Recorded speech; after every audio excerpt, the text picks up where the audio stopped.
Assalamualaikum warahmatullahi wabarakatuh. Kali ini kita akan menjelaskan tentang materi mapel AIC modul pertama tentang VLAN atau Virtual Local Area Network. Jaringan LAN merupakan jaringan yang menghubungkan komputer dalam lingkup kecil. Misal, satu sekolahan, jaringan LAN tersebut dapat digabungkan dalam satu domain yang sama, meski di lokasi terpisah, yang kemudian dikenal dengan teknik VLAN atau Virtual Local Area Network. Dalam VLAN sangat memungkinkan untuk mengirimkan paket broadcast. Pengiriman broadcast pada VLAN dilakukan berdasarkan segmen yang telah dibuat, tidak dikirim ke semua komputer yang terhubung di jaringan tersebut. Untuk membangun VLAN digunakan berbagai perangkat seperti switch, router, PC, dan link. Setelah dibangun, jaringan VLAN kemudian dilakukan konfigurasi menggunakan NOS atau Network Operating System. VLAN atau Virtual Local Area Network. VLAN ini merupakan teknologi pada jaringan komputer di mana sebuah LAN dibagi menjadi beberapa domain wilayah yang berbeda. Pengguna VLAN dapat menjadikan adanya penggabungan jaringan yang terpisah lokasi, namun seakan-akan terletak dalam satu domain yang sama. Ini VLAN memiliki keuntungan yaitu dapat meningkatkan performa jaringan, pembagian jaringan berdasarkan ketentuan tertentu, meminimalkan biaya, mempermudah pengelolaan dan penerapan metode keamanan.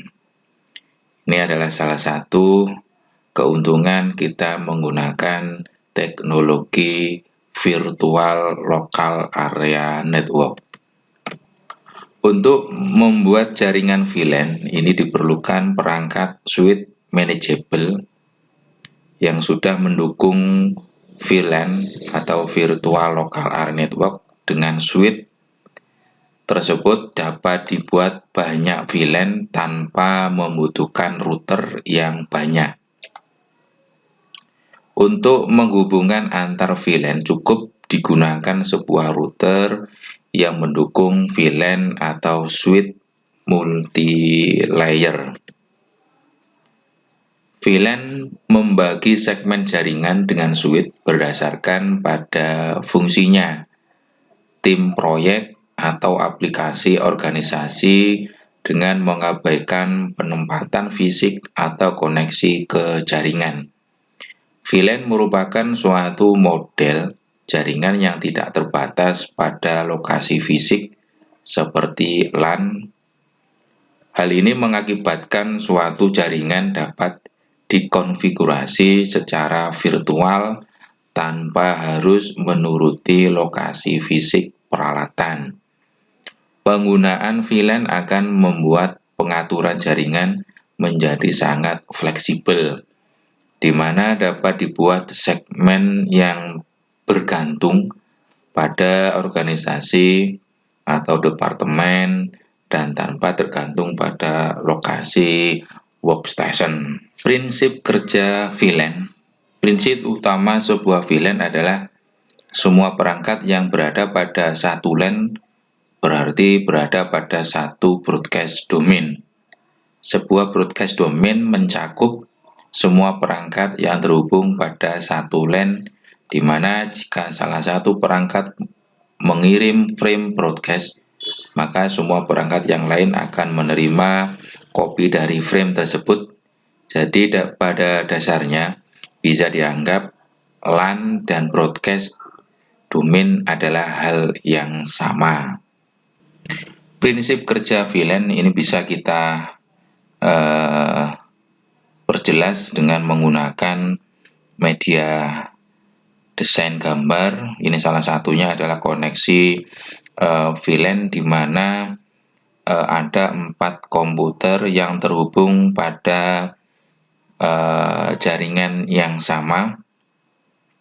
Akan tetapi pada prinsipnya bahwa di 2 komputer antara TU dan komputer kepala sekolah ini berada pada jalur VLAN 1. Untuk VLAN 2 ini yang terhubung adalah ruang guru dan lab, di mana 4 komputer ini seolah-olah dia terhubung secara langsung pada alat yang sama, akan tetapi secara penggunaan jaringan dia tidak bisa mengkoneksikan antara VLAN 1 dan VLAN 2. Berbeda koneksi jaringannya. Berikut beberapa alasan untuk memisahkan beberapa komputer pada VLAN yang berbeda. Berikut beberapa alasan untuk memisahkan beberapa komputer pada VLAN yang berbeda. Yang pertama adalah untuk melakukan segmentasi LAN menjadi LAN-LAN yang lebih kecil sehingga mengurangi kepadatan lalu lintas jaringan. Yang kedua, alasannya adalah agar desain jaringan lebih fleksibel, pengelompokan user tidak harus berdasarkan lokasi fisik, tetapi bisa dilakukan berdasarkan kesamaan departemen, divisi, atau pekerjaan. Alasan yang ketiga adalah untuk mengurangi beban kerja atau STP Spanning Tree Protocol. Yang keempat adalah untuk alasan keamanan yang lebih baik dengan memisahkan beberapa user yang bekerja menggunakan data-data yang sensitif pada satu VLAN yang terpisah. Yang terakhir, alasannya adalah untuk memisahkan lalu lintas IP PUN dengan lalu lintas PC yang terhubung dengan PUN. Ini adalah beberapa alasan kenapa kita menggunakan jaringan VLAN pada beberapa komputer yang berbeda. Ini salah satu alasan kita membangun sebuah VLAN. Selanjutnya adalah keuntungan penggunaan VLAN. Penggunaan CPU lebih efisien karena lebih sedikit meneruskan paket broadcast.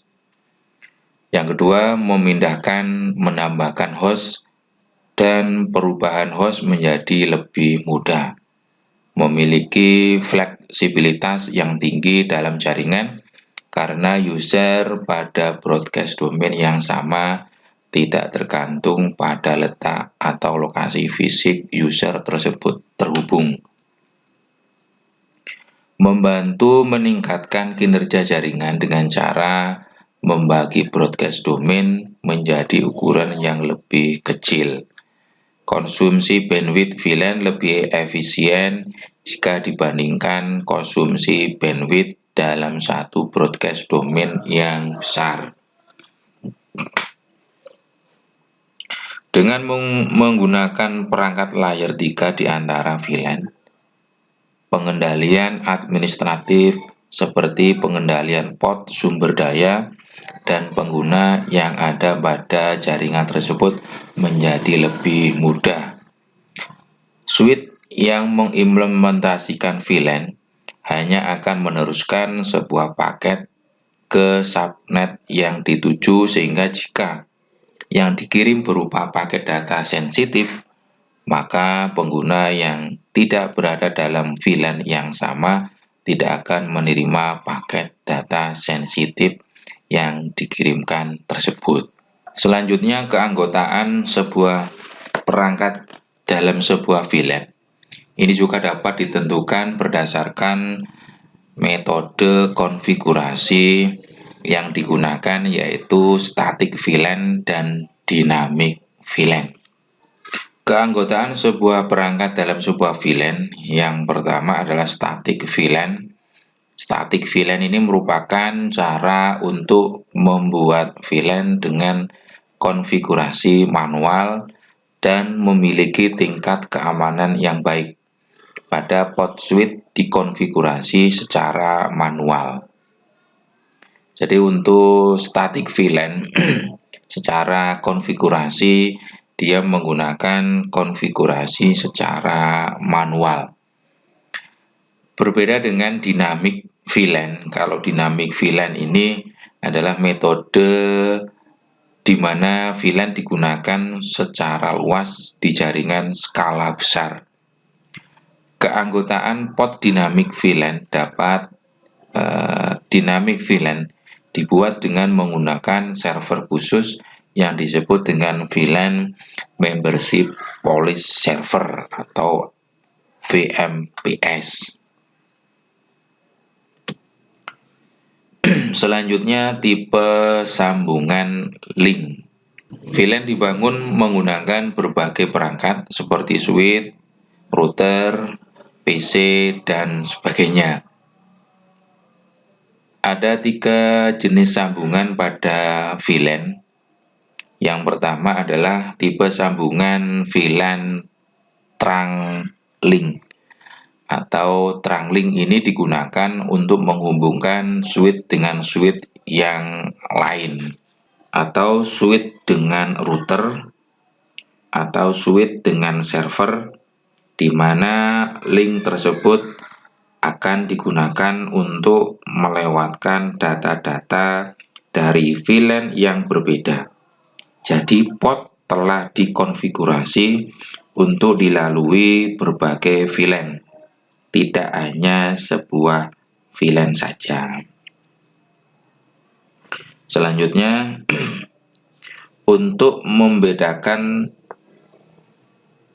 data dari satu VLAN dengan VLAN yang lain, maka setiap data yang melewati trunk link harus diberi VLAN tagging atau penanda. VLAN tagging akan dibuat dengan sendirinya atau otomatis ketika data akan dikirim ke komputer. Trunk link pada umumnya dihubungkan dengan jaringan backbone berkecepatan tinggi, sehingga kebutuhan lebih tinggi dibandingkan dengan akses link. Oleh karena itu, trunk link hanya mendukung teknologi fast atau teknologi berkecepatan 100 Mbps atau di atasnya. Selanjutnya, akses link. Akses link ini adalah sebuah koneksi atau interface pada switch menuju peralatan jaringan seperti komputer personal, file server, atau router yang biasanya memiliki LAN card atau NIC sehingga dapat berkomunikasi melalui jaringan. Akses link merupakan tipe link yang umum dan dimiliki oleh hampir semua jenis switch VLAN. Sebuah akses link hanya dapat terhubung dengan sebuah VLAN. Tipe sambungan yang terakhir untuk sambungan VLAN adalah tipe hybrid link. Hybrid link ini merupakan gabungan antara trunk link dengan akses link. Hybrid link berisi tagged dan untagged VLAN yang dapat digunakan untuk memberikan beberapa service dalam waktu yang bersamaan.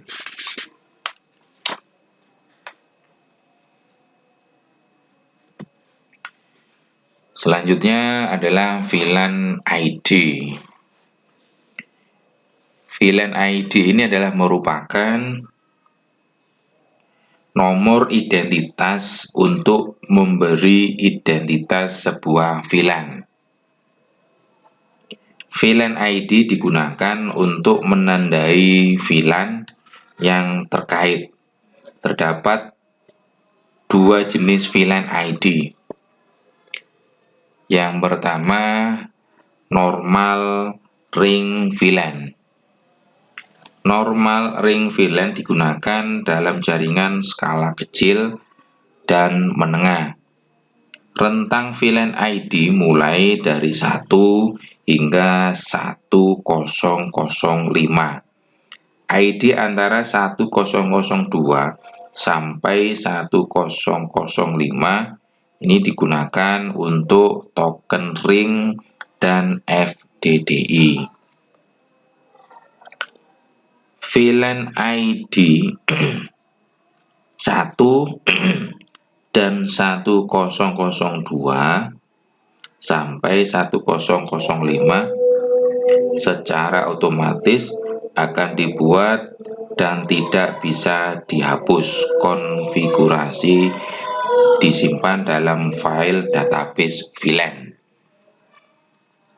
Yang kedua, VLAN ID Extended Ring VLAN.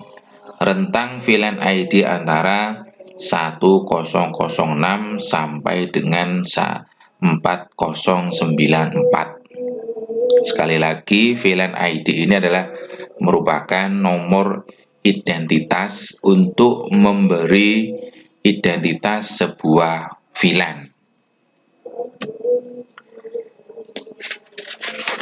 Tipe VLAN.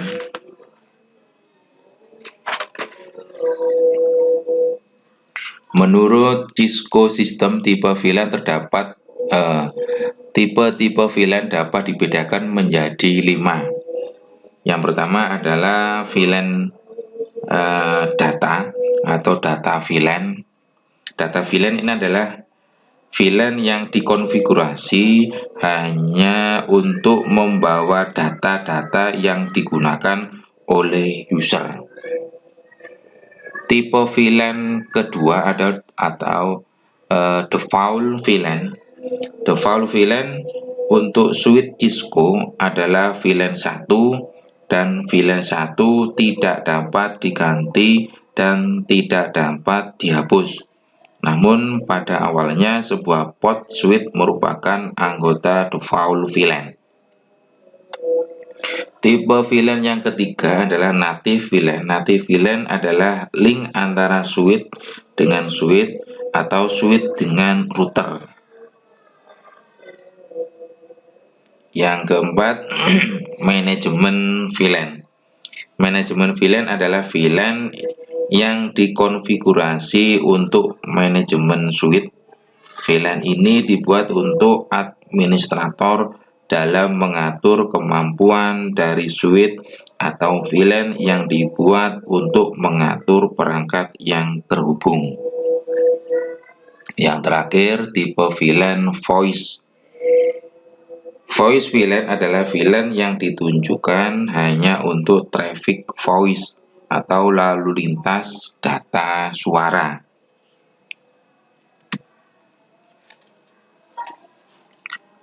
VLAN Trunking Protocol atau FTP. Menurut Cisco, trunk adalah sebuah sambungan point-to-point antara satu atau lebih Ethernet switch interface dengan perangkat lainnya, seperti router atau switch. Ethernet trunk dapat membawa lalu lintas data dari berbagai VLAN hanya dalam sebuah link.